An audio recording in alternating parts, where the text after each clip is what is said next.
Jiber şer û qedexiya derketina derve ji navçeya Nisêbînê ya Mêrdînê 50,000 kes koçberê navçeya Midyadê bûne. Malbata İncî jî ji du mehan zêdetirê ku hatiye Midyadê û ji xwe re xanî kirêkirine. Pîr, kal, bûk, zava û zarok 12 kes di malekî de dimînin. Em ne wetantaşin. Hekem ne wetantaşê Tirkîne berema xaricî devleta bikin. Çi kanî me heye ew jî darûberin.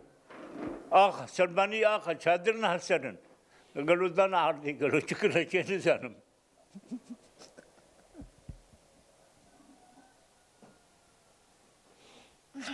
Ez gelkî sepa. Endamên malbatê dibêjin li Nisêbînê rewşa wan a aboriyê baş bûye. Dikan û xanî wan hebûye. Lê ew niha muhtacê xelkê ne.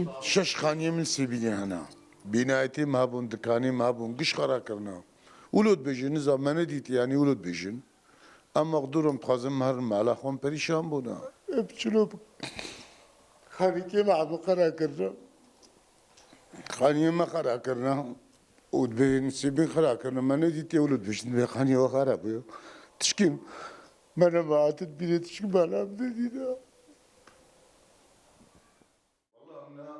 Malbata İncî ji wekî hemû koçberan bi rêverev ji Nisêbînê derketiye û her tiştê xwe li wir hiştiye. Kel û pelê malê jî cîranan dane wan.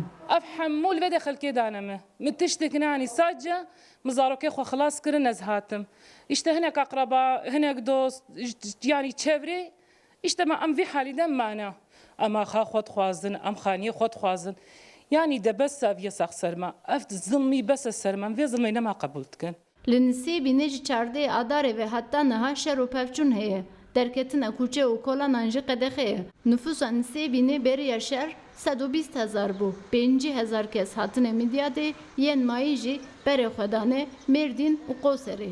Gönül Morkoç, Rudaw, Midyat.